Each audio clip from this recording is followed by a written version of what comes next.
Tour पे तो नहीं जा रही? कौन जा रही है? तुम्हारे पेपर नहीं है हैं? तो फिर टूर श्योर पेपरों के बाद जाना बेटी।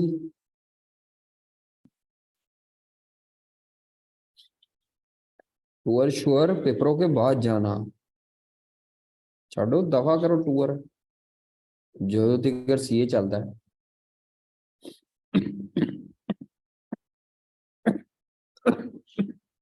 अच्छा जी, बिल्कुल। पैसे वापस लो। जान दो पर ठीक है, कॉलेज का भला करो पर ठीक है। पैसे वापस लेने हैं और कॉलेज वाले ने मैनू कहना है कि तुसी बच्चे नसाते। अच्छा जी।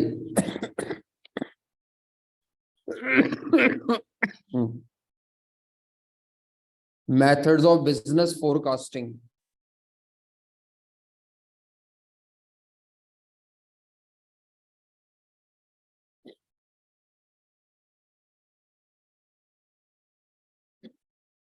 हम कल पढ़ रहे थे तो सबसे पहले हमने बात की थी फोरकास्ट क्या होता है। फोरकास्ट क्या होता है? हाँ जी, क्या होता है फोरकास्ट? हमने कहा था हिस्टोरिकल डेटे की बेस पर फ्यूचर की डायरेक्शन या फ्यूचर की प्रिडिक्शन करना, फ्यूचर ट्रेंड्स आइडेंटिफाई करना by using the historical data. इसको फोरकास्टिंग कहते हैं। और फोरकास्टिंग कंपनी भी करती है और इन्वेस्टर्स भी करते हैं। कंपनी क्यों करती है और इन्वेस्टर्स क्यों करते हैं वो आपने पढ़ा था। कंपनी करती है बजटिंग के लिए और इन्वेस्टर करते हैं शेयर की प्राइस को प्रिडिक्ट करने के लिए। अच्छा जी, इसके बाद फोरकास्ट की टाइप्स हैं। फोरकास्ट की 3 टाइप्स हैं। सेल फोरकास्ट या डिमांड की फोरकास्टिंग, इकोनॉमी की फोरकास्टिंग या इकोनॉमिक फोरकास्ट के मार्केट इकोनॉमी कहाँ जाएगी मुस्तकबिल में, और टेक्नोलॉजिकल फोरकास्ट, टेक्नोलॉजी की फोरकास्टिंग, ताकि हम उसके मुताबिक अपनी प्रोडक्ट का डिजाइन और उसको इनोवेट कर सकें। तो डिमांड की फोरकास्टिंग, इकोनॉमिक फोरकास्ट और टेक्नोलॉजी का, ठीक है। उसके बाद फोरकास्टिंग के मेथड्स हमने आज बात करनी है। तो फोरकास्टिंग के मेथड्स, और आप फोरकास्टिंग किसकी एज्यूम करें कि इदारा अपनी सेल्स डिमांड को फोरकास्ट करना चाह रहा है। तो उसमें हमने कहा था 2 मेथड हैं, क्वांटिटेटिव और दूसरे कौन से हैं? क्वालिटेटिव। जी, क्वांटिटेटिव का मतलब होता है जो स्टैटिस्टिकल कैलकुलेशन की बेस पर फोरकास्टिंग होगी। क्वांटिटेटिव क्वांट से निकला है, क्वांटिटेटिव मेथड्स। और दूसरे कौन से हैं? Qualitative methods. तो क्वालिटेटिव मेथड्स में हम आएंगे, बाकी क्वांटिटेटिव तो स्टैट्स का चैप्टर 10 है, उसमें हम डिस्कस कर लेंगे। तो क्वालिटेटिव मेथड्स में वो कहता है जी कौन कौन से मेथड्स हैं।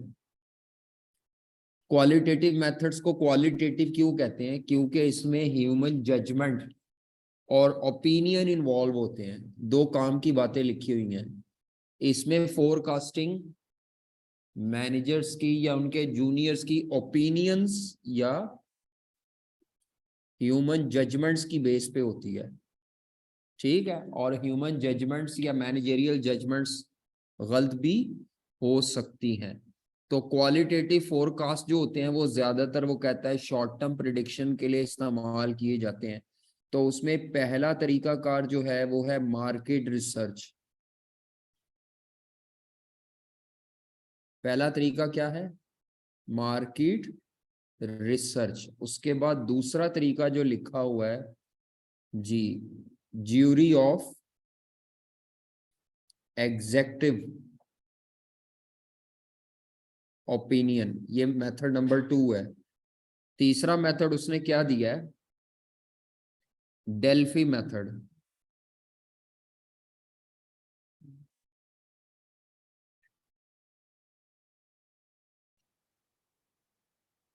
Delphi method.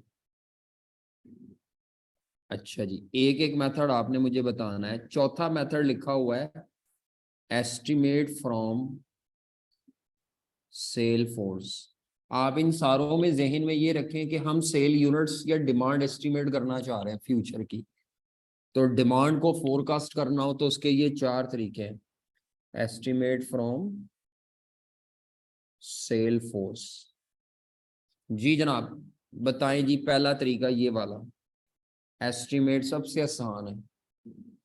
पढ़ो और बताओ मुझे वहां से सोच के पढ़ के क्या कहता है कि इदारा फोरकास्टिंग किसकी मदद से करेगा, किन लोगों से ओपिनियन लेगा, किन लोगों की जजमेंट यूज करेगा। दवाई नहीं गाड़ी में चेक की, मैंने कहा गाड़ी में चेक कर लेनी थी। चाबी पड़ी है ना, हाँ गाड़ी में चेक कर लें। ओ यार दिमाग खराब है। ठीक, इन्हें जाके क्या है, वो सर के पास ही है दवाई। सॉरी, वो बेचारा शरीफ आदमी लापता पे है। हाँ जी, क्या कह रहा हूं मैं।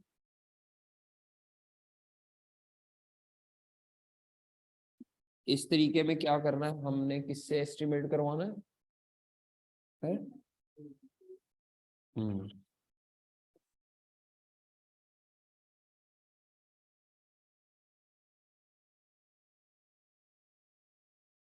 जी पाइन दसो। इस तरीके में क्या होगा, कंज्यूमर से करवानी है।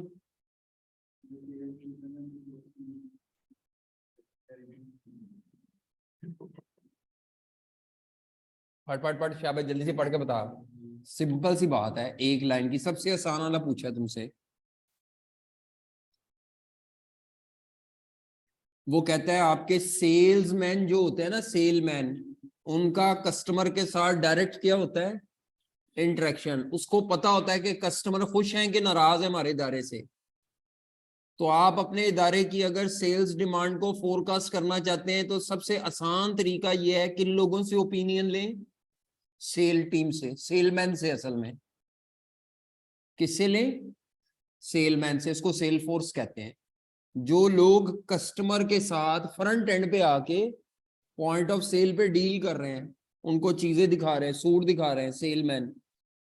उसको आप पूछ लें भाई आपके ख्याल से अगले महीने या अगले साल हम कितना वॉल्यूम बेच पाएंगे आराम से। तो ये सबसे पहला तरीका है, एस्टिमेट फ्रॉम सेल फोर्स। दूसरा तरीका क्या है, मार्केट रिसर्च। इसमें क्या होता है जी, कोई बताए। मार्केट रिसर्च, खवातीन में से इसमें क्या होता है मार्केट रिसर्च में। जी, इदारा, जी बताओ कोई एक, सब नहीं। हाँ भी दसो कुड़ियो।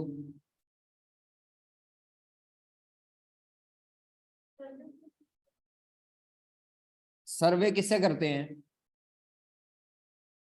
तो एक्चुअली इदारा जिस कस्टमर को चीज बेचना चाह रहा है उस कस्टमर का ओपिनियन जानता है कि वो हमारे बारे में क्या राय रखता है, वो हमारी प्रोडक्ट से कितना सेटिस्फाइड है या कितना। तो कस्टमर से रिस्पॉन्स लेते हैं इंटरव्यू करके, फॉर्म फिल करवा के। वहां से अंदाजा हो जाता है कि अगले पीरियड में हमारी सेल बढ़ेगी या। तो मार्केट रिसर्च किससे की जाएगी, फ्रॉम कस्टमर।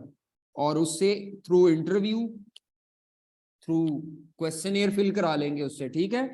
ये लिखा हुआ है फ्रॉम कस्टमर, उसकी प्रेफरेंसेस जानने के लिए। लेकिन वो कहता है ये मेथड वहां यूजफुल होगा जहां पे लिमिटेड कस्टमर्स हों। अगर आपके कस्टमर हर शहर में, हर इलाके में फैले हुए हैं ना, देन फिर आप इस मेथड से उनसे फोरकास्टिंग नहीं करवा सकते। यानी कस्टमर्स आर स्कैटर्ड, फैले हुए कस्टमर है, फिर ये पॉसिबल लिमिटेड नंबर ऑफ के कस्टमर्स हों, और वो लिमिटेड कस्टमर हों भी कम स्कैटर्ड, ज्योग्राफिकली वो इतने स्प्रेड ना हुए हो। देन पॉसिबल है। उसके अलावा ये तरीका क्या है, ज्यूरी। ज्यूरी किसी टीम को, बोर्ड को कहते हैं, ज्यूरी वैसे बोर्ड को कहते हैं।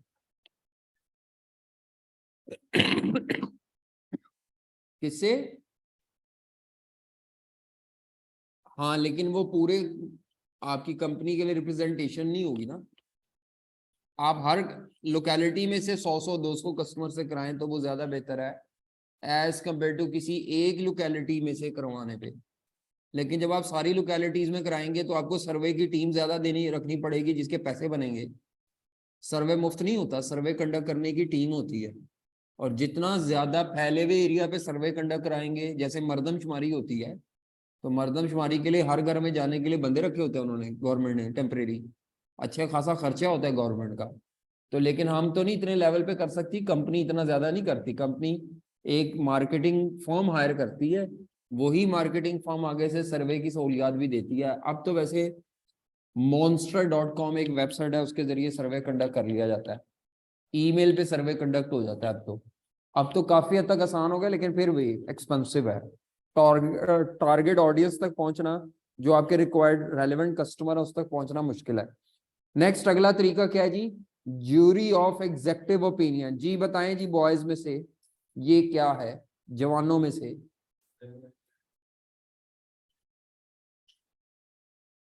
ख्यालात का इजहार नहीं करते, वो अपनी राय देते हैं अबाउट द। जी, आपके इदारे की जो टॉप लेवल के मैनेजर्स हैं, जो एक्सपर्टीज रखते हैं उसमें, एग्जेक्टिव लेवल के लोग हैं, उनकी राय को अहमियत दी जा सकती है। टॉपिक क्या पढ़ रहे हैं कि कोई भी इदारा फोरकास्टिंग कर रहा है, और हमारे दिमाग में समझने के लिए क्या है कि सेल्स डिमांड को फोरकास्ट करना है कि भाई कितने यूनिट बेचे जाएंगे अगले साल।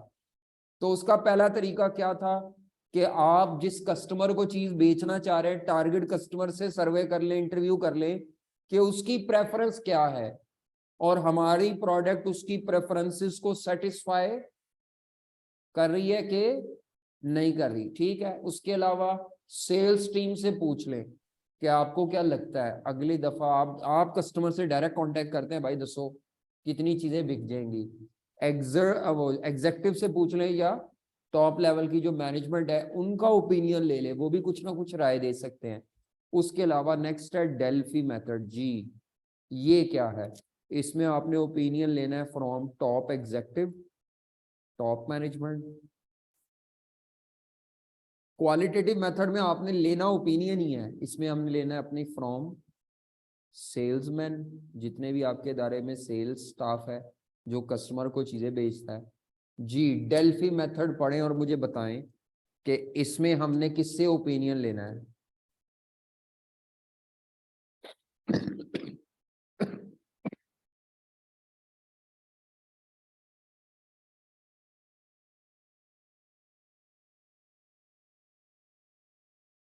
ये डायग्राम आई की आपकी किताब में नहीं है, तो वैसे मैंने ऐड की हुई है ये डेल्फी मेथड में।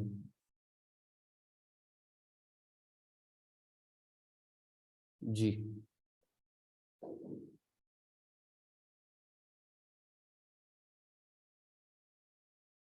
ये इसी की रिफाइंड शक्ल है, ज्यूरी ऑफ एग्जेक्टिव ओपिनियन की, उसकी एक रिफाइंड शक्ल है।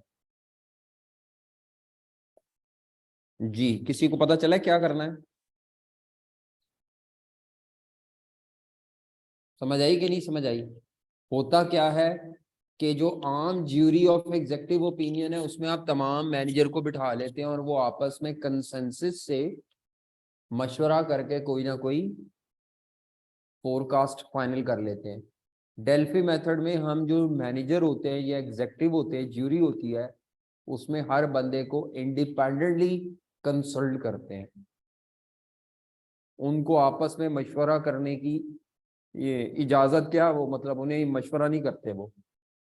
हम हर मैनेजर को अलहदा से एक फॉर्म देते हैं, क्वेश्चनियर, वो उसको फिल करता है, हम उसका एनालिसिस करते हैं, और हर मैनेजर के फोरकास्ट में देखते हैं गैप कितना है। जब तक वो गैप कम से कम होके किसी कॉमन फोरकास्ट पे नहीं ना आते, ये प्रोसेस बार बार क्या होता रहता है, रिपीट कराते रहते हैं हम, और जो कराता है वो मॉडरेटर होता है वो। ठीक है, वो भी फोरकास्टिंग टीम का हिस्सा होता है। आम ज्यूरी के उसमें विद कंसल्टेशन वो फोरकास्टिंग करेंगे। यहाँ हर मैनेजर अपनी मर्जी से बताएगा कि उसके मुताबिक क्या फोरकास्ट है। इसमें फायदा ये है कि बाइसनेस नहीं आती, एक दूसरे को प्रेशराइज नहीं कर सकते, एक दूसरे के इन्फ्लुएंस में नहीं आते मैनेजर।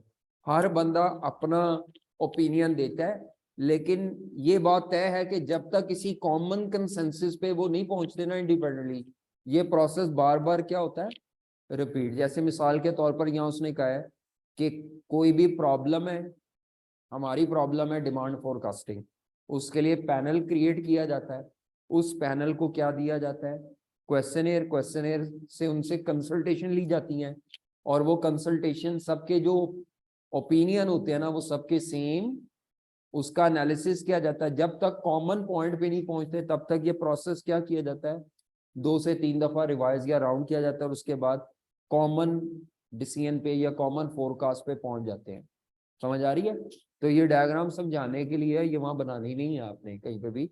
बस आपको ये पता हो कि again and again repeating process के जरिए आप एक्सपर्ट मैनेजर से ओपिनियन लेते हैं, बट उन तमाम मैनेजर को आपस में एक दूसरे को अपनी राय थोपने की इजाजत नहीं होती, कंसल्टेशन की भी इजाजत नहीं है। सब ने अपना ओपिनियन इंडिपेंडेंटली देना है और जबानी कलामी नहीं देना। किसके थ्रू प्रोवाइड करना है, और एक का क्वेश्चन है दूसरे ने नहीं देखना।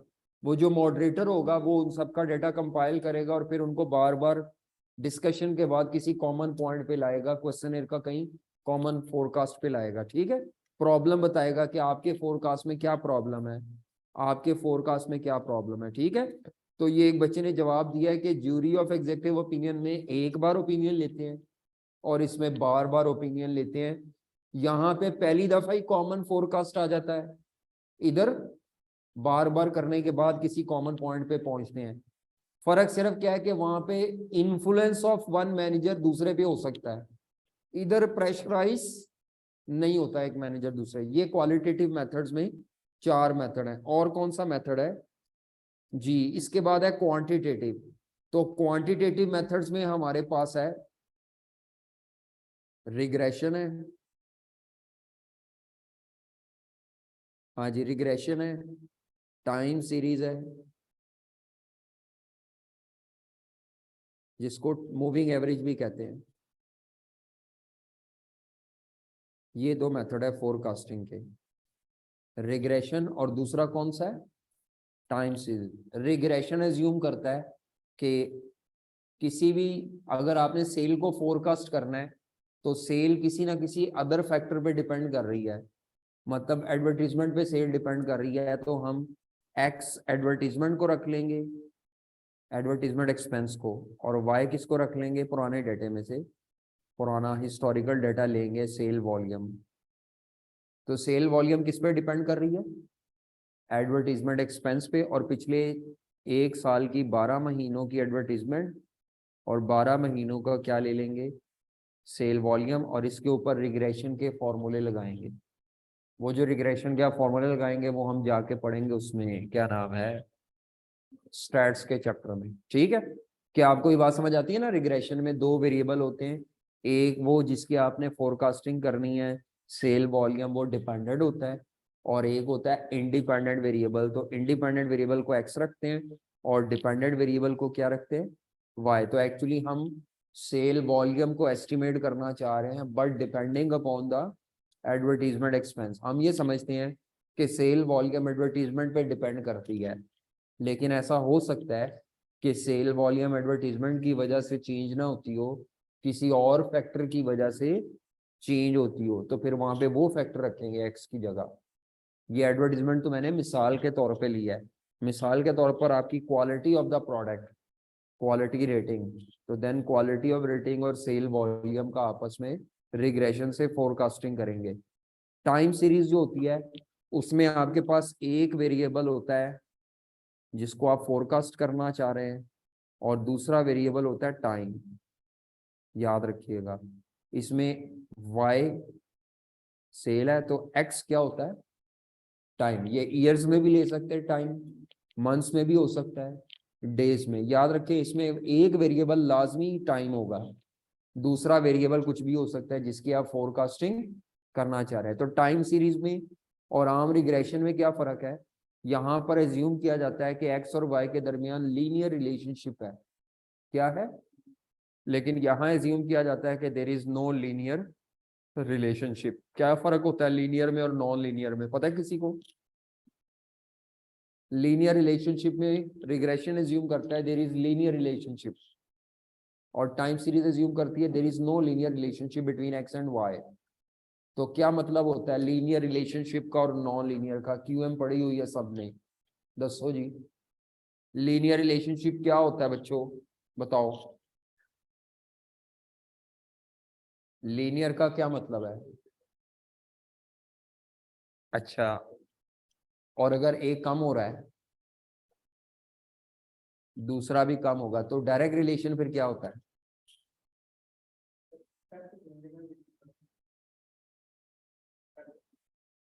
क्या मतलब?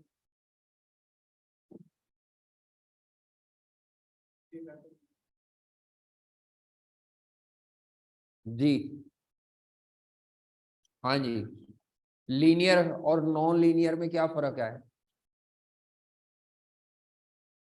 हम्म, क्यूएम नहीं पढ़ी? हाँ जी, एक्स और वाई, अगर एक्स में इंक्रीज आ रहा है 10% का तो वाई में भी 10% का इंक्रीज आएगा, ratio of change will be same. ये लीनियर है। अगर एक्स 10% बढ़ रहा है तो वाई भी कितना बढ़ेगा? अगर एक्स 10% कम हो रहा है तो वाई भी 10% कम होगा। अगर एक्स 10% बढ़ रहा है और वाई 10% कम हो रहा है, ये भी लीनियर है। लीनियर में डायरेक्शन इंपॉर्टेंट नहीं है, लीनियर में इंपॉर्टेंट है ratio of change, rate of change. X और वाई में जब रेट ऑफ चेंज, अच्छा ऐसे भी हो सकता है कि यहाँ 10% है और मतलब यहाँ 10% की कमी है और यहाँ 10% का इजाफा है। ये दोनों लीनियर रिलेशनशिप की एग्जांपल है। एक तीसरी भी हो सकती है, एक्स में 10% का इजाफा है और वाई में 20% का इजाफा है। एक्स में 10% की कमी है और वाई में 20% की, रेशियो ऑफ चेंज कांस्टेंट है। समझ आई? रेशियो ऑफ चेंज कांस्टेंट होने का क्या मतलब है कि इधर से 10% के बदले उधर कितना है 20%, यानी एक्स के मुकाबले में वाई ट्वाइस चेंज शो कर रहा है, चाहे वो इंक्रीज की तरफ जा रहा हो चाहे वो डिक्रीज की तरफ जा रहा हो। तो ratio of change is same, इसको बोलते हैं लीनियर। जब भी रेशियो ऑफ चेंज सेम नहीं ना होगी उसको क्या कहेंगे? Non linear. ठीक है, मिसाल के तौर पर मैं एक्स को 10% बढ़ाता हूं तो वाई 10% बढ़ जाता है। अगली दफा मैं 10% बढ़ाता हूँ तो वाई जो है वो 8% बढ़ता है। उसके बाद मैं एक्स को 10% बढ़ाता हूँ तो वाई 14% बढ़ जाता है। अब ये नॉन लीनियर है क्योंकि रेट ऑफ चेंज हर दफा एक्स के बढ़ाने से एक्स के सेम परसेंटेज बढ़ा रहा हूँ, लेकिन वाई की जो रेट ऑफ चेंज है वो हर दफा क्या है? डिफरेंट है, डिफरेंट रेट ऑफ चेंज है। इसको कहेंगे नॉन लीनियर या कर्वी लीनियर। ठीक है, नॉन लीनियर रिलेशनशिप होता है। तो जो आपका रिग्रेशन है ये ज्यूम करता है कि एक्स और वाई में लीनियर रिलेशनशिप है, और टाइम सीरीज कहती है नहीं, रियल लाइफ में चीजों में लीनियर रिलेशनशिप नहीं होता। हो भी सकता है, ज्यादातर चीजों में जो रिलेशनशिप है, डेटे में जो रिलेशनशिप होता है वो कौन सा होता है? Non linear. के एक्स के चेंज होने से जरूरी नहीं है कि हर दफा वाई ने भी 10% ही चेंज होना है। वो 10% भी चेंज हो सकता है, कम भी चेंज हो सकता है और ज्यादा भी चेंज हो सकता है। तो ये स्टैट्स के चैप्टर में पढ़ेंगे, अभी आपने क्वालिटेटिव मेथड्स को ही रट आउट लगाना है। चलें, मतलब इसको याद नहीं करना, बस अपने अल्फाज में पता हो कि ये क्या। पेपर में ये कैसे आएगा? वो आपको एक सिनेरियो देगा 5 लाइनों का और वो आपसे ये कहेगा कि इदारा ये फोरकास्टिंग करना चाह रहा है, तो नीचे बताओ इदारा कौन से मेथड से फोरकास्टिंग कर रहा है। समझ आ रही है? अगर ऊपर स्टोरी में उसने सेल्स टीम का हो तो आपने estimate from the sale force करना है। अगर उसने एग्जेक्टिव से कहा हो तो वो ज्यूरी ऑफ एग्जेक्टिव, एग्जेक्टिव से कहा हो लेकिन again and again process perform करके तो वो डेल्फी है। और अगर कस्टमर से ही प्रेफरेंस पूछ के फोरकास्टिंग करनी है बस ये पता हो, ऊपर सिनेरियो में पढ़ के आपने मेथड पहचानना होगा पेपर में, अगर ये आया तो।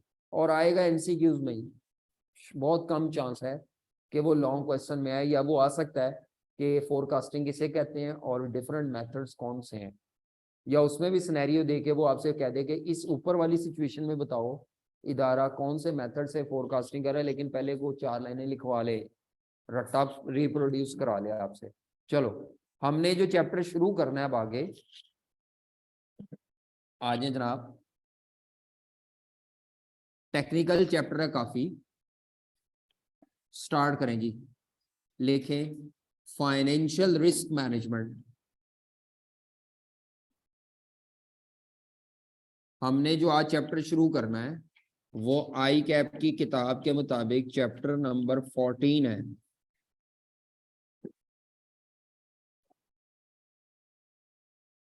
Financial risk management. जी ये भी न्यूमेरिकल चैप्टर है और सबसे टेक्निकल चैप्टर है ये, हमारे एमएफए का सबसे टेक्निकल चैप्टर है। सबसे ज्यादा रट्टा इस चैप्टर में है। टेक्निकल क्यों, समझ आ जाएगा, लेकिन रट्टा लगाना पड़ेगा आपको प्रैक्टिस कर करके। भूल जाना है आपको 2 दिन बाद ही सारा चैप्टर, जब छोड़ेंगे भूल जाएगा। फाइनेंशियल रिस्क मैनेजमेंट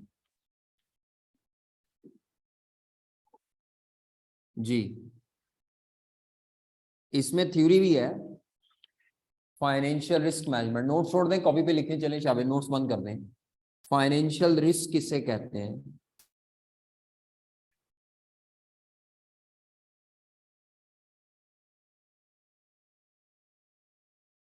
जी फाइनेंशियल रिस्क किसे कहते हैं, उसके बाद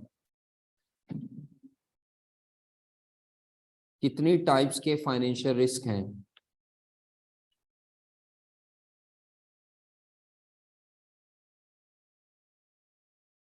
और उनकी मैनेजमेंट कैसे करते हैं। कितनी तरह के फाइनेंशियल रिस्क हैं और उनकी मैनेजमेंट कैसे करते हैं, तो वो मैनेजमेंट मैं इसी में बता रहा हूं। चलें, रिस्क खत्म नहीं किया जा सकता, रिस्क को मैनेज किया जा सकता है। कितनी तरह के फाइनेंशियल रिस्क है और उनको मैनेज कैसे किया जाता है। जी तो सबसे पहले फाइनेंशियल रिस्क क्या होता है? हर इदारे के कुछ ना कुछ फाइनेंशियल ऑब्जेक्टिव्स होते हैं।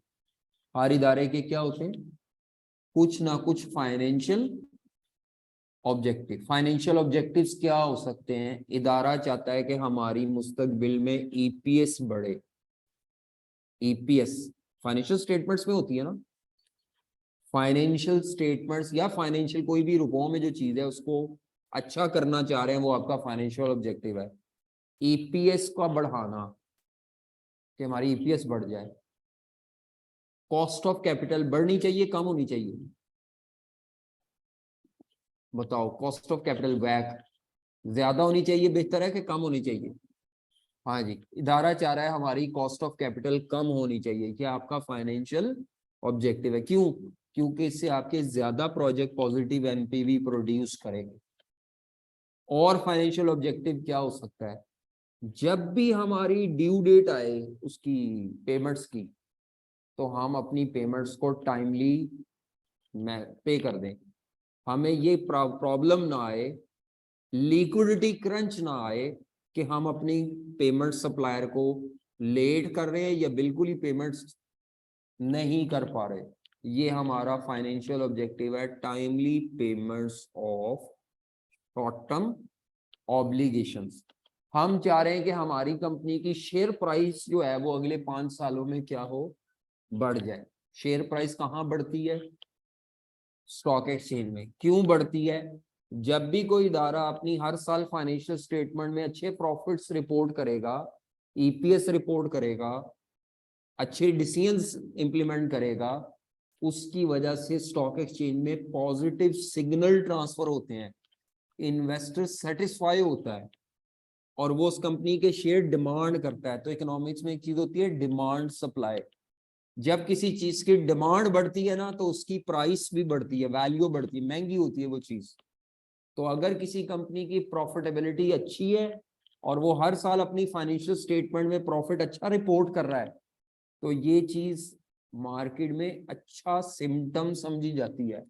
और अगर वो कंपनी डिविडेंड भी दे रही है तो फिर तो सोने पे सुहागा है, यानी कमा भी ज्यादा रही है और इन्वेस्टर की पॉकेट में भी ज्यादा जा रहा है। बास कंपनी कमाती अच्छा है लेकिन डिविडेंड नहीं देती, वो उस पैसे को री इन्वेस्ट करती रहती हैं, कारोबार फैलाती रहती हैं उस सरमाए से। ये भी अच्छा साइन होता है। उससे इन्वेस्टर को डिविडेंड इनकम तो नहीं मिलती, लेकिन जब कारोबार फैलता है ना उससे शेयर की प्राइस कंपाउंड इफेक्ट से जल्दी बढ़ती है।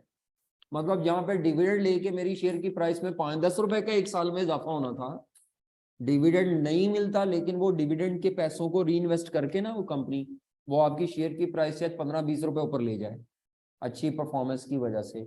तो नुकसान नहीं होता इन्वेस्टर का अनलेस अनटिल कंपनी की नीयत सही हो, कंपनी सही तरह से बंदे के पुत्र की तरह काम करे, तो investor always benefits from the company.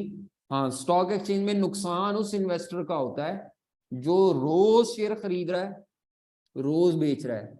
Stock exchange में शेयर की प्राइस रोज ऊपर नीचे जा रही होती है। तो आपकी इस तरह की जल्दबाजी के फैसले कि मैंने सुबह शेयर खरीद लिया, शाम को बेच दिया, अगले दिन खरीद लिया, परसों बेच दिया, इस तरह अगर आप करते हैं, इसको कहते हैं डे ट्रेडिंग। क्या कहते हैं इसको? डे ट्रेडिंग हमेशा नुकसानदेह होती है। स्टॉक एक्सचेंज एक लॉन्ग टर्म इन्वेस्टमेंट की प्लेस है, यानी शेयर खरीद के रख लो और चुप करके डिविडेंड खाते रहो।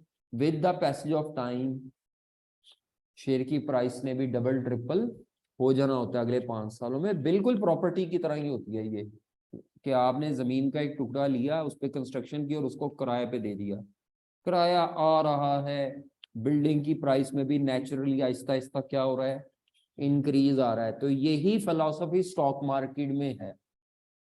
हमारे यहाँ पे बिल्डिंग तो करते हैं इस फिलॉसफी से इन्वेस्टमेंट, लेकिन शेयर की बारी जब आती है तो फटाफट आज ले आए थे कल डबल हो जाए किसी तरह। तो वो सिर्फ ड्रामों में ही पैसे डबल होते हैं, रियल लाइफ में पैसे इतनी जल्दी डबल ट्रिपल नहीं होते कि वो अमीर हो जाए, उसके पास पैसे आ जाए। हैं ड्रामों में देखा ना आपने, तो ऐसा नहीं होता। ये ड्रामे फिल्मों में ही चलता है कि वो आज उसने शेयर लिए, 2 महीने बाद उसका छक्का लगा और पता नहीं वो कितने मिलियन बिलियन का आसामी बन गया। तो हर इदारे के कुछ होते हैं फाइनेंशियल ऑब्जेक्टिव, और हर इदारा अपने उस फाइनेंशियल ऑब्जेक्टिव को जब अचीव करना चाहेगा तो वो अचीवमेंट इतनी आराम से नहीं होगी, उनमें कुछ रुकावटें पाई जाएंगी। कुछ ऐसे फैक्टर होंगे जो इदारे के फाइनेंशियल ऑब्जेक्टिव को अचीव करने में डाउट्स या अनसर्टेनिटीज क्रिएट करेंगे। उन तमाम फैक्टर्स को कहा जाता है फाइनेंशियल रिस्क। तो फाइनेंशियल रिस्क से मुराद वो तमाम फैक्टर्स हैं जो इदारे के फाइनेंशियल ऑब्जेक्टिव्स को अचीव करने में डाउट्स क्रिएट करते हैं या अनसर्टेनिटी क्रिएट करते हैं कि पता नहीं इदारा अपने ऑब्जेक्टिव अचीव कर पाए या ना कर पाए। अगर कोई ऐसा फैक्टर ना हो कि जो आपके फाइनेंशियल ऑब्जेक्टिव की अचीवमेंट में रुकावट बने, तो इसका मतलब है there is no financial risk. ऐसा होता नहीं, क्योंकि कोई भी कंपनी एक कंट्री में ऑपरेट कर रही है, उस कंट्री का अपना एक इकोनॉमिक इन्वायरमेंट होता है बच्चों। तो इकोनॉमी में कहीं ना कहीं ऐसे मसाइल पाए जाते हैं, इन्फ्लेशन रेट ही हो गया, ठीक है, और भी एक्सचेंज रेट हो गया। जैसे हमारे यहाँ डॉलर, हर खोते रेडी पे बेचने वाला सब्जी भी कहता है $5 बड़ा महंगा हो गया, उसको क्या लगे डॉलर से, लेकिन जबान जदे आम हुआ पड़ा है, उस पर भी इम्पैक्ट आ रहा होगा डॉलर का किसी ना किसी तरह से, तभी वो ये बात कर रहा है आपको। तो अगर आप हमारे नोट्स में देखें, आ जाए जरा नोट्स के ऊपर अब, तो नोट्स में आपको एक डायग्राम सी नजर आ रही हो शायद,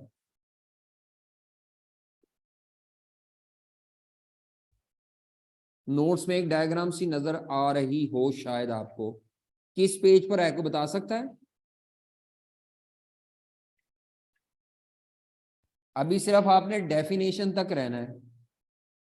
तो फाइनेंशियल रिस्क की डेफिनेशन क्या है?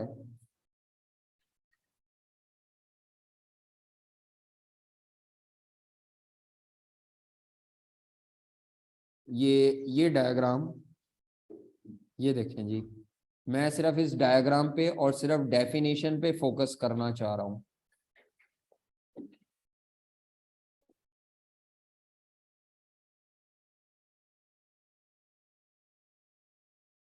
ये डायग्राम से बनी होगी।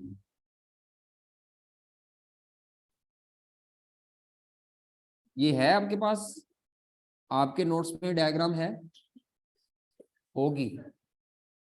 हर इदारे के कुछ ना कुछ क्या होते हैं, फाइनेंशियल, और उन ऑब्जेक्टिव की अचीवमेंट को डाउटफुल बनाने वाले कुछ फैक्टर्स होते हैं। कुछ फैक्टर्स होते हैं जो उसकी अचीवमेंट को क्या बनाते हैं, उन फैक्टर्स को, उन फैक्टर की वजह से जो ये डाउट या अनसर्टेनिटी क्रिएट होती है, इसको क्या कहा जाता है, फाइनेंशियल रिस्क। तो फाइनेंशियल रिस्क की अगर डेफिनेशन पढ़ी जाए तो वो कहता है फाइनेंशियल रिस्क क्या होता है, ये किसी भी इदारे के फाइनेंशियल ऑब्जेक्टिव्स को अचीव करने में जो डाउट्स और अनसर्टेनिटीज का इफेक्ट होता है, या डाउट या अनसर्टेनिटी की वजह से जब भी शक शुबात पैदा हो जाए कि इदारा पता नहीं अपने फाइनेंशियल ऑब्जेक्टिव्स को अचीव कर पाएगा या नहीं कर पाएगा। ठीक है, किस चीज का इफेक्ट, अनसर्टेनिटी का इफेक्ट किसके ऊपर, इदारे के फाइनेंशियल ऑब्जेक्टिव की अचीवमेंट पर। क्या हो सकते हैं ऑब्जेक्टिव, ये नीचे मिसालें दी हुई हैं, इनको नहीं रट्टा लगाना आपने, बस समझाने के लिए क्या क्या मिसालें दी हुई है ऑब्जेक्टिव की। इदारा चाहता है हमारी जो प्रॉफिटेबिलिटी है वो क्या रहे, स्टेबल। स्टेबिलिटी का मतलब ये नहीं होता कि वो सेम रहे, बढ़े, थोड़ी थोड़ी करके बढ़ती भी रहे, इसको कहते हैं स्टेबिलिटी ऑफ अर्निंग। इदारा चाहता है हमारी वर्किंग कैपिटल की मैनेजमेंट ऑप्टिमाइज हो। इदारा चाहता है कि हम अपनी लाइबिलिटीज को टाइमली पे कर सकें। डिस्चार्ज का मतलब क्या है, इदारा चाहता है कि हमें अपने कस्टमर से टाइमली पैसे क्या हो जाएं, रिकवर हो जाए। इदारा चाहता है कि हमारी कॉस्ट ऑफ कैपिटल, और भी हो सकते हैं जो मैंने वो शेयर प्राइस वाली मिसाल दी है, इदारा चाहता है कि हमारी शेयर प्राइस ग्रो करे with the passage of time. ठीक है, इन ऑब्जेक्टिव्स को अचीव करने में कौन से फैक्टर रुकावट बनते हैं या अनसर्टेनिटी पैदा करते हैं। तो पहला फैक्टर क्या है, कमोडिटी की प्राइसेस। हाँ जी, मुझे बताओ, कमोडिटी की प्राइसेस बढ़ती रहे हर साल, आपकी उम्मीद से भी ज्यादा बढ़ती रहे, तो आपकी अर्निंग मेंटेन रहेगी या गिर जाएगी। तो ये जो स्टेबिलिटी ऑफ अर्निंग वाला पॉइंट मैं अभी बता कर आया हूँ, ये हम नहीं अचीव कर पाएंगे या हमें अचीवमेंट में डाउट आएंगे। समझ आ रही है, ये नहीं है कि उधर से एक पॉइंट और इधर से एक पॉइंट मैच करें, नहीं, उनमें से कोई भी पॉइंट इधर से पहले पॉइंट पे इम्पैक्ट ला सकता है। तो जो लेफ्ट साइड पे लिखे हैं वो तमाम वो फैक्टर्स हैं, वो तमाम एग्जाम्पल्स हैं जो अनसर्टेनिटी क्रिएट करती हैं और फाइनेंशियल रिस्क की वजह बनती हैं। और क्या बन सकती है फाइनेंशियल रिस्क की वजह, इंटरेस्ट रेट का फ्लक्चुएट करना, और किस चीज का है, एक्सचेंज रेट का फ्लक्चुएट करना, कस्टमर की क्रेडिट वर्दीनेस।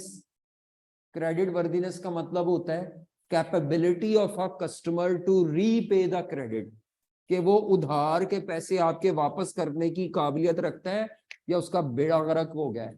जब भी आपका कस्टमर बैंकरप्सी के करीब जाता जाएगा, उसकी क्रेडिट वर्दीनेस कमजोर होती जाएगी। ऐसे कस्टमर को क्रेडिट नहीं देना चाहिए या उससे फटाफट क्रेडिट की अमाउंट क्या कर लेनी चाहिए, रिकवर। तो आपके कस्टमर की क्रेडिट वर्दीनेस के कमजोर होना भी आपके इदारे के लिए प्रॉब्लम हो सकता है। और हमारे एसेट्स की लिक्विडिटी, फाइनेंशियल एसेट का मतलब तमाम इन्वेस्टमेंट्स आपकी शॉर्ट टर्म, आपने गवर्नमेंट की कोई सिक्योरिटीज ली हुई हैं या आपने कोई शॉर्ट टर्म मार्केटेबल सिक्योरिटीज, जिनको आप अकाउंटिंग की जबान में नहीं बोलते cash equivalents, cash and cash equivalents पढ़ा ना आपने IS 7। कैश इक्विवेलेंट्स वो तमाम इन्वेस्टमेंट्स होती हैं जो 90 डेज के अंदर अंदर कैश में कन्वर्ट हो जाती हैं, और वो आप लेते ही इसीलिए हैं कि बेकार कैश पड़ा होता है, इन्वेस्ट कर दो। तो अगर आपकी कैश इक्विवेलेंट्स की लिक्विडिटी पे डाउट आ जाए कि वो बिक नहीं रही, तो फिर उसका क्या फायदा ऐसी 90 डेज वाली इन्वेस्टमेंट का। और उसके अलावा बिजनेस को जब पैसों की जरूरत है और उसको पैसे नहीं मिल रहे, रिक्वायर्ड फाइनेंसिंग नहीं मिल पा रही, तो इसका मतलब है ये सारे फैक्टर इदारे के लिए क्या क्रिएट करते हैं, अनसर्टेनिटी, और इदारा अपने फाइनेंशियल ऑब्जेक्टिव को अचीव नहीं कर पाता। समझ आ गई है। तो फाइनेंशियल रिस्क की डेफिनेशन क्या है, कुछ ऐसे फैक्टर हैं जो इदारे के फाइनेंशियल ऑब्जेक्टिव को अचीव करने में डाउट्स और अनसर्टेनिटी पैदा कर देते हैं, और होता ही है कि वो बार बार फ्लक्चुएट कर रहे होते हैं फैक्टर, वो कहीं टिक नहीं रहे, जिस वजह से इदारा अपने फाइनेंशियल ऑब्जेक्टिव में बड़ी अनसर्टेनिटीज देख रहा होता है। अब फाइनेंशियल रिस्क की 3 टाइप्स हैं, नोट फिर छोड़ दें, आ जाए वापस। फाइनेंशियल रिस्क की 3 टाइप्स हैं। अब मैं इसको इधर ले आता हूँ जरा, थोड़ा सा वो, हाँ जी लिखेंगे यहाँ पे नोट्स अपने इस पे रजिस्टर पे। फाइनेंशियल रिस्क की कितनी टाइप्स हैं? तो बेटा फाइनेंशियल रिस्क की ब्रॉडली स्पीकिंग 3 टाइप्स हैं। आप लोगों के सिलेबस में 3 टाइप्स हैं, वैसे तो बहुत हैं ये तकरीबन को 15 से 18 रिस्क हैं जो असल किताबों में लिखे हुए हैं फॉरेन ऑथर्स की, लेकिन हमारे आई कैप ने शुक्र है हमारे लिए आसानी की, आल्दो वैसे अभी भी चैप्टर बड़ा लेंथी है। हमारे सिलेबस में 3 रिस्क हैं। फाइनेंशियल रिस्क में से कितने रिस्क हैं? पहले को कहते हैं मार्केट रिस्क, पहले को क्या बोलते हैं? Market risk. दूसरे को बोलते हैं क्रेडिट रिस्क। तीसरे को बोलते हैं लिक्विडिटी रिस्क।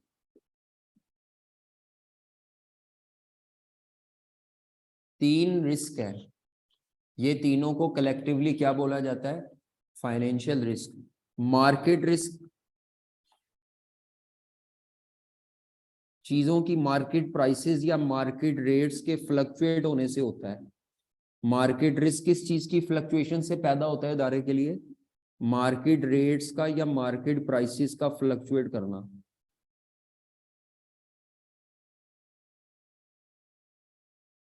मसलन अगर फॉर एग्जांपल मैं डबल रोटी और इस तरह की मेरी कंपनी है जो गंदुम आटे को इस्तेमाल करती है, तो आटे की कीमत बढ़ती कम होती रहती है, गंदुम की भी कीमत ऊपर नीचे जाती रहती है, ठीक है। तो वीट की प्राइसेस का फ्लक्चुएट होना हमारे लिए कौन सा रिस्क है? ठीक है। इसी तरह और भी चीजें हो सकती है, लेकिन आई कैप ने आपकी मार्केट रेट्स के बढ़ने या कम होने में 3 चीजों के मार्केट रेट को फोकस किया आई कैप ने, सिर्फ मार्केट प्राइसेस या मार्केट रेट 3 चीजों के। तो मार्केट रेट रिस्क या मार्केट प्राइसेस 3 चीजों की फ्लक्चुएट करना आई कैप ने रखा है। एक एक्सचेंज रेट का फ्लक्चुएट होना, तो मार्केट रिस्क में जो पहला रिस्क है वो है exchange rate risk. Exchange rate risk foreign currency की प्राइस होती है। उसके बाद दूसरा है इंटरेस्ट रेट रिस्क। जब भी आप लोन लेने जाते हैं तो लोन के ऊपर जो इंटरेस्ट रेट होता है वो चेंज हो जाता है, या बल्कि आप जब गाड़ी की किस्त देने जाते हैं तो हर दफा गाड़ी की किस्त काइबोर के बढ़ने या कम होने से क्या हो जाती है? कम ज्यादा हो जाती है। इसको ये इंटरेस्ट रेट रिस्क होता है जी। फिक्स्ड इंटरेस्ट रेट पे लोन लें जी, बिल्कुल हो सकता है। कई दफा नहीं भी होती। अब बैंक से आप जब लेने जा रहे हैं गाड़ी तो वो कभी फिक्स पे नहीं मिलेगी, फ्लोटिंग पे मिलती है, तो वो बाज़ दफा कंपनी की मर्जी नहीं भी चलती। जी जनाब, क्या कहता है? हाँ जी, मार्केट रिस्क किस वजह से होता है? मार्केट प्राइसेस या मार्केट रेट्स के फ्लक्चुएट करने से। तो मार्केट प्राइसेस का या मार्केट रेट्स का फ्लक्चुएट करना जो हमारे लिए रिस्क क्रिएट करता है वो कहलाता है मार्केट रिस्क। और मार्केट रिस्क की आगे से 3 टाइप्स हैं, exchange rate risk, interest rate risk और कमोडिटी रिस्क। तो डेफिनेटली एक्सचेंज रेट रिस्क में किस चीज का, डॉलर का या जो भी फॉरेन करेंसी है उसका एक्सचेंज रेट फ्लक्चुएट करेगा। क्या चीज फ्लक्चुएट करेगी? एक्सचेंज रेट की फ्लक्चुएशन। हमारे यहाँ पे पीछे आपको काफी देखने को मिला है कि डॉलर जो है वो 100 रुपए से उठ के 220 225 पे चला गया, और विद इन 1 ईयर तकरीबन 1 साल के अंदर अंदर 1.5-2 गुना बढ़ गया है। तो ये एक्सचेंज रेट रिस्क है जी, एक्सचेंज रेट फ्लक्चुएशन की वजह से। इंटरेस्ट रेट रिस्क काइबोर की फ्लक्चुएशन से होता है। काइबोर क्या होता है ये बात करेंगे बाद में, वैसे इसका पूरा लफ्ज है Karachi inter bank offer rate शायद पहले भी बताया हो मैंने। तो काइबोर की फ्लक्चुएशन से जो रिस्क क्रिएट होता है वो कौन सा है? Interest rate. बाकी ये तो किसी भी चीज की कमोडिटी की जो प्राइसेस है, जैसे वीट की प्राइसेस हैं, जैसे ऑयल की प्राइसेस हैं, जैसे गोल्ड की प्राइसेस हैं, शुगर की प्राइसेस हैं, कुछ भी, ये तो बहुत अनलिमिटेड है टॉपिक। कमोडिटी प्राइस रिस्क ये तो बहुत बड़ा, जो मर्जी कमोडिटी आई कैप डाल दे। शेयर की प्राइसेस है। तो आपको पेपर में क्या आएगा, वो आपको सिनेरियो देगा और कहेगा बताओ कंपनी को इसमें से कौन सी टाइप का फाइनेंशियल रिस्क फेस करना पड़ रहा है। ठीक है, फिर वो आपसे पूछेगा जो रिस्क आप फेस कर रहे हैं उसको मैनेज कैसे किया जा सकता है। तो अगर आपको मार्केट रिस्क आएगा तो आप पहले बताएंगे कि मार्केट प्राइसेस के फ्लक्चुएट होने की वजह से ये रिस्क है कंपनी को, तो ये मार्केट रिस्क है। और इसकी आगे से 3 टाइप्स कौन सी हो सकती है, अगर डॉलर का या फॉरेन करेंसी का, जरूरी नहीं है पेपर में डॉलर हो, कोई भी फॉरेन करेंसी हो, कोई भी, उसका एक्सचेंज रेट अगर कम ज्यादा होने की उम्मीद है फ्यूचर में फ्लक्चुएट करने की, तो वो एक्सचेंज रेट है। लोन्स या इन्वेस्टमेंट के इंटरेस्ट रेट, और तीसरी चीज क्या है, कमोडिटी की प्राइस। फिर उसको मैनेज कैसे करना है, तो मैनेज करने के तरीके हैं, लिखे जी, रिस्क मैनेजमेंट के तरीके हैं। तो इन सब में जो पहला मेथड है सब में, उसको कहते हैं फॉरवर्ड कॉन्ट्रैक्ट। क्या कहते हैं उसको? फॉरवर्ड कॉन्ट्रैक्ट या फॉरवर्ड एग्रीमेंट। ये पहला तरीका है जिससे ये तीनों रिस्क कवर हो सकते हैं। लेकिन ये 3 डिफरेंट तरह के फॉरवर्ड हैं। मतलब कमोडिटी के लिए अलहदा फॉरवर्ड कॉन्ट्रैक्ट होता है, एक्सचेंज रेट के लिए फॉरवर्ड कॉन्ट्रैक्ट अलहदा होता है, इंटरेस्ट रेट का फॉरवर्ड कॉन्ट्रैक्ट अलहदा होता है, लेकिन तीनों का मैकेनिज्म तकरीबन तकरीबन सेम ही है।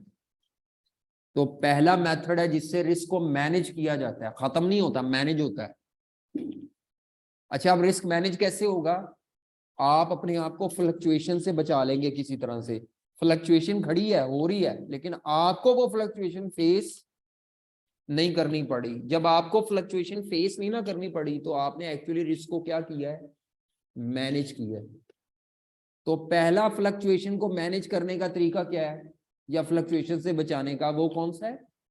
Forward contract. दूसरा तरीका फ्यूचर्स, इसको कहते हैं करेंसी फ्यूचर्स। फ्यूचर्स कॉन्ट्रैक्ट होता है, क्या कहते हैं उसको? Currency futures. इधर जो होता है उसको कहते हैं इंटरेस्ट रेट फ्यूचर्स।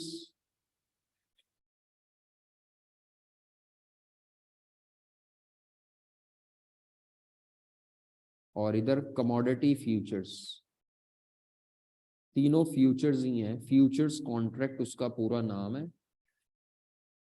तो पहले का करेंसी फ्यूचर्स कॉन्ट्रैक्ट, ये वो मुस्तकबिल वाला फ्यूचर नहीं है, फ्यूचर्स है, फ्यूचर नहीं है, futures. Currency futures contract, interest rate futures contract, और उसके बाद क्या है जी अगला, कमोडिटी फ्यूचर्स कॉन्ट्रैक्ट। अब आपको पेपर में जब सवाल आएगा तो वो आपको न्यूमेरिकल देगा, अगर इसमें से देना चाह रहा है, न्यूमेरिकल भी आता है इसमें से, तो वो आपको सबका नहीं देगा, इनमें से किसी एक का देगा। ठीक है, मसलन या एक्सचेंज रेट रिस्क पे देगा, या किस पे देगा, इंटरेस्ट रेट रिस्क पे। न्यूमेरिकल अगर देना है, थ्योरी देनी है, तो वो यही सिचुएशन देगा और आपसे पूछेगा बताओ मार्केट रिस्क क्या होता है, कितनी टाइप्स का होता है, और ऊपर वाली सिचुएशन में कौन सा मार्केट रिस्क है। ये थ्योरी का होगा 5 से 7 नंबर। न्यूमेरिकल आएगा तो 8 से 10 का होगा, लेकिन वो 8 से 10 में सारे नहीं आएंगे, कोई एक रिस्क पे न्यूमेरिकल आएगा, लेकिन मेथड सारे करने होंगे जो नीचे मैं मेथड लिख रहा हूँ। यानी वो सवाल सॉल्व सारे मेथड से करना होगा। आगे चलें, नेक्स्ट तीसरा, इधर होता है currency options.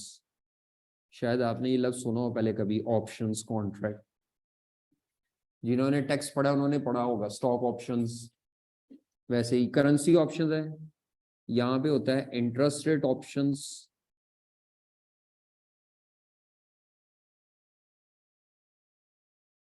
Interest rate options, और इधर होता है कमोडिटी ऑप्शंस। लेकिन आई कैप ने आपके लिए आसानी रखी है कि ये वाला टॉपिक नहीं रखा। जिंदगी आसान है। कमोडिटी ऑप्शन आपके स्कोप में नहीं है। आपके स्कोप में सिर्फ दो ऑप्शंस हैं। कौन से? करेंसी ऑप्शंस और सीए फाइनल में जाके ये सारा टॉपिक दोबारा पढ़ना है आपने विद मोर एक्सटेंसिव नॉलेज। यहाँ अभी बहुत थोड़ा सा है, सवाल भी छोटा सा होगा, आधे सफे पे सॉल्व हो जाएगा। वहां ये थोड़ा फैल जाएगा, मतलब वहां पे ये तीनों रिस्क इकट्ठे भी आ सकते हैं। करेंसी का भी है बीच में ही वो है, इंटरेस्ट रेट वाला ऑप्शन भी है बीच में ही, कौन सा है? कमोडिटी वाला है। तो तीन पार्ट्स आए हैं और तीन डिफरेंट रिस्क मैनेज करा रहा है आई कैप। चौथा चौथा मेथड जो है वो इधर नहीं है, इधर नहीं है, लेकिन इधर है, मनी मार्केट हेज।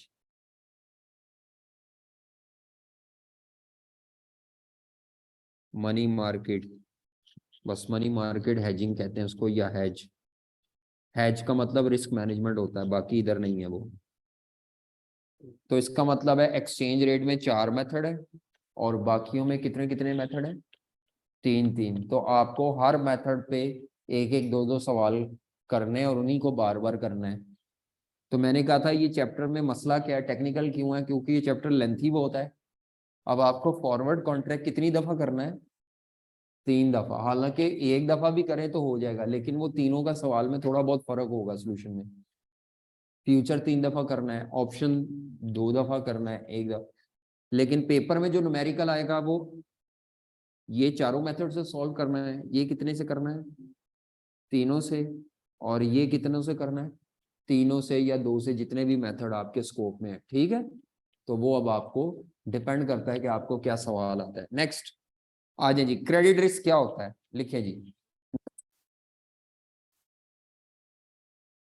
जब भी हमारी कंपनी का जो कस्टमर है, क्रेडिट कस्टमर है आपकी कंपनी का, वो आपको टाइमली पैसे नहीं दे पा रहा, हमारी कंपनी का जो, हमारी कंपनी को ये रिस्क है सारे। हमारी कंपनी है जो क्वेश्चन में दी है एक्स लिमिटेड, उसको मार्केट प्राइसेस की फ्लक्चुएशन से रिस्क है, तो वो मार्केट रिस्क हो गया। हमारी कंपनी के जो क्रेडिट कस्टमर्स हैं, कौन से वाले? हमारे क्रेडिट कस्टमर ड्यू डेट पर हमें टाइम पे पैसा देने के काबिल नहीं है, तो क्रेडिट कस्टमर्स फेल टू पे द अमाउंट ऑफ क्रेडिट। आपने अपने क्रेडिट कस्टमर को जो उधार पे चीजें बेची हुई हैं या उनको जो भी क्रेडिट दिया है, वो आपको, आपके कस्टमर आपको टाइम पे पैसे देने में नाकाम है। इसको क्या बोलते हैं? Credit risk. लिक्विडिटी रिस्क क्या होता है? हम अपने सप्लायर को टाइमली पैसे देने में नाकाम है। हमारी कंपनी अपने सप्लायर को क्रेडिट की अमाउंट टाइम पे देने में कामयाब या नाकाम है। ठीक है, तो फेलियर टू पे short term obligations,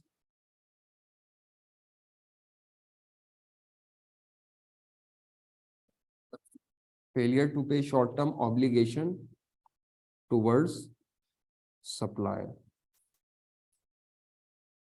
when due। जब भी कंपनी अपने सप्लायर्स को टाइम पे पैसे अदा ना कर पाए, तो वो कौन सा रिस्क है? तो ये बात ध्यान में रखें कि हमारी कंपनी सेंटर में है, कस्टमर से पैसे नहीं आ रहे टाइमली, तो वो कौन सा रिस्क है?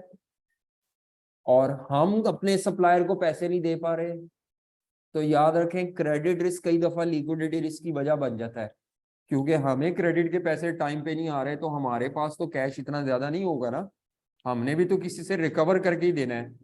तो क्रेडिट रिस्क भी लिक्विडिटी रिस्क की वजह बन सकता है। तो क्रेडिट रिस्क का मतलब है you are unable to recover your amount of credit from the customer. और इसी वजह से बार दफा क्या होता है, we are unable to repay to suppliers. समझ आ रही है? यानी इदारे में लिक्विड कैश कम है, जिस वजह से आप अपने सप्लायर को पैसे नहीं दे सकते। अब क्रेडिट रिस्क को मैनेज करने के क्या तरीके हैं? क्रेडिट रिस्क को मैनेज करने के क्या तरीके हैं? कोई न्यूमेरिकल नहीं है, सिर्फ थ्योरी है और आपने वो थ्योरी छापनी है। तो मैं अब वो तरीके बता रहा हूँ। क्रेडिट रिस्क के 3 4 तरीके हैं। हाँ जी, क्रेडिट रिस्क को मैनेज करने के 3-4 तरीके हैं।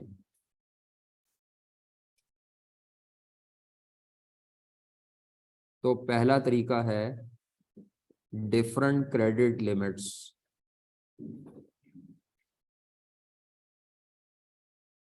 For different customers.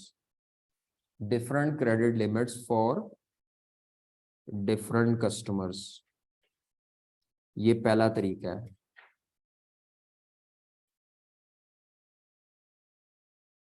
Regular,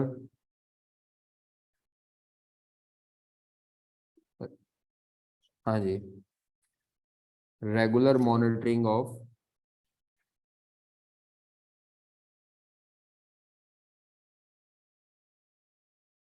risk profile. उसके बाद एक तरीका है गारंटी। एक तरीका है क्रेडिट इंश्योरेंस। मेरा ख्याल है यही 4 तरीके आई कैप ने अपनी किताब में, वैसे तो और भी हैं लेकिन आई कैप ने जो अपनी किताब में लिखे हैं वो ये 4 तरीके हैं। 4 तरीके हैं जी। कितने तरीके हैं? 4 तरीके हैं। मैं देख लूँ गलती ना आपको बता दूं, क्योंकि फाइनल में भी है ये, तो मैं कोई वो वाला तरीका ना बता दूं आपको जो हम फाइनल में पढ़ते हैं। जी ठीक है, गारंटी फ्रॉम थर्ड पार्टी, यही 4 है। बस ठीक है, 2-2 लाइन के हैं। ये आपके नोट्स के आखिर में दिए हुए हैं। नोट्स में एंड पे जाओ, मतलब जहां ये चैप्टर एंड हो रहा है, किताब के नोट्स नहीं, जहां ये चैप्टर एंड हो रहा है उसके आखिरी 1-2 सफ़ों पे होंगे। ये मैं पहले क्यों पढ़ा रहा हूँ, क्योंकि ये थ्योरी है, ये खत्म आज ही हो जाने हैं। देखें है कहीं पे लिक्विडिटी रिस्क और क्रेडिट रिस्क, तो ये 4 तरीके होंगे।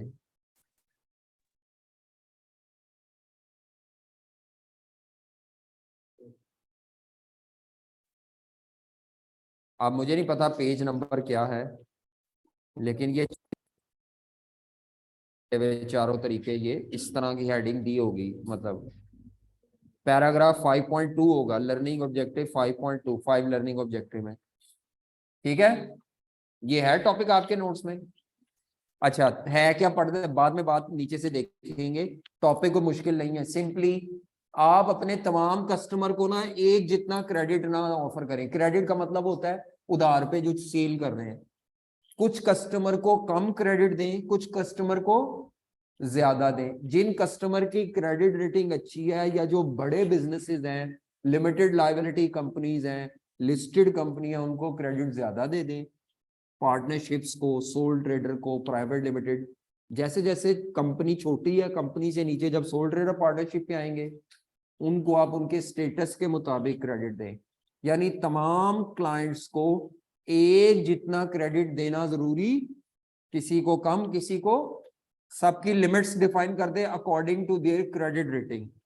उसके बाद दूसरा मेथड क्या है कि आपने जब उनको पहली दफा क्रेडिट दिया तब तो बहुत छानबीन की, और बाद में दोबारा कभी देखा ही नहीं कि उस बिजनेस के हालात का क्या चल रहे हैं, हमारा कस्टमर इस वक्त क्राइसिस में तो नहीं है, कोई प्रॉब्लम में तो नहीं है।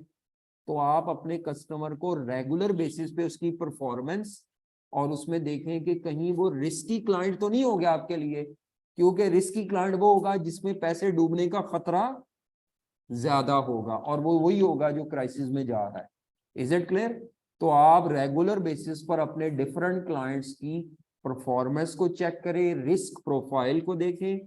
अगर वो लो रिस्क से मॉडरेट पे या हाई पे चला गया है तो आप कॉन्शियस हो जाए, उसको फर्दर क्रेडिट ना दे, बल्कि पिछले क्रेडिट की भी अमाउंट उससे जल्दी जल्दी रिकवर करें, डिस्काउंट ऑफर करके या किसी तरह से।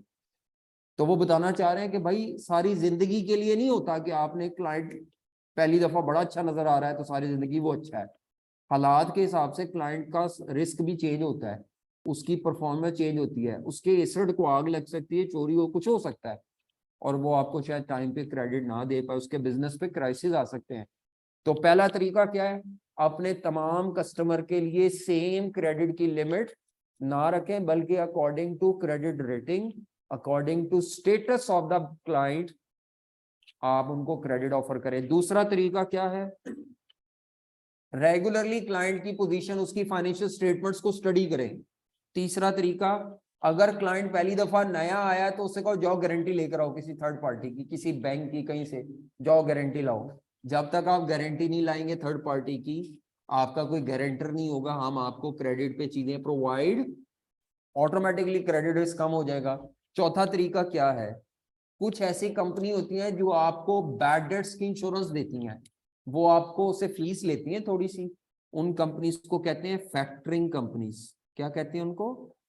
वो कंपनीज आपको ये गारंटी करती हैं कि अगर कल को कोई बैड डेट्स हो गए तो बैड डेट्स हम बियर करेंगे, कलेक्शन की भी हमारी जिम्मेदारी। आप अपने डेटर के सारे रिकॉर्ड हमें दे दें, आप परेशान ना हो तो, लेकिन वो ये है कि आपको जितने भी बैड डेट्स हुए, अव्वल तो नहीं होंगे, और अगर हुए तो वो बैड डेट्स कौन बियर करेगा? हम बियर करेंगे, जैसे इंश्योरेंस कंपनी बियर करती है।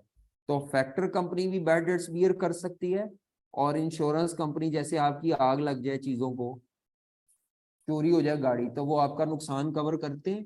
ऐसे ही आपके क्रेडिट रिस्क को, बैड डेट्स को भी वो क्या करेंगे? कवर करेंगे। ये चौथा तरीका है, लेकिन ये एक एक्सपेंसिव तरीका है। ये एक, क्योंकि इसमें जरूरी नहीं है कि हर दफा बैड हो, और वो आपको फीस हर दफा लेकिन उनको देनी पड़ेगी हर महीने या हर साल। समझ आ रही है? 4 तरीकों से आप अपने क्रेडिट रिस्क को मिनिमाइज कर सकते हैं। समझ आ रही है बात? 4 तरीके कौन से हैं? नेक्स्ट आगे लिक्विडिटी रिस्क है, वो फिर खुद पढ़ लेना है कि लिक्विडिटी रिस्क के क्या तरीके हैं।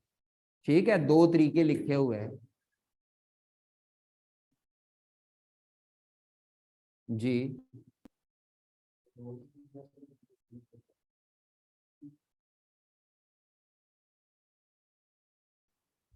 लिक्विडिटी रिस्क क्या था? हमारे कस्टमर, ओ सॉरी सॉरी, हमारी कंपनी अपने सप्लायर को, तो आपने उसमें लिक्विड कैश को अपने मैनेज करना है किसी तरह से। वो बल्कि आप पढ़ के आइएगा, मैंने मार्केट रिस्क में पढ़ाना है पहले, कल कमोडिटी रिस्क। कौन सा रिस्क पढ़ाना है? कमोडिटी रिस्क है। जीडीपी का भी पूछना था, पूछ लेंगे जब दोबारा आएगा कहीं, मुझे याद है, लेकिन अभी नहीं पूछना। सर इसके बाद न्यूमेरिकल वाले कितने चैप्टर हैं? टेंशन ना लो, जितने भी होंगे आ जाएंगे, इधर मैं को लगो के रखने ने, तुझी पढ़ने ने सारे। अभी जो है वो पढ़ो चुप करके। ओके, अल्लाह हाफिज, नाच जाओ, चुप करके निकलो, छुट्टी नहीं करनी, नहीं तो उनकी चाहिए भाई बड़ी। जो फिजिकल वाले हैं वो फिजिकल पढ़े, वो ऑनलाइन ना जाएं, और जो ऑनलाइन वाले हो ऑनलाइन, तो फिजिकल देना, ऑनलाइन ही पढ़े। ऑनलाइन वाले भी 4 पट्टी करनी है किसी दिन में ना। ओके, अल्लाह हाफिज जी।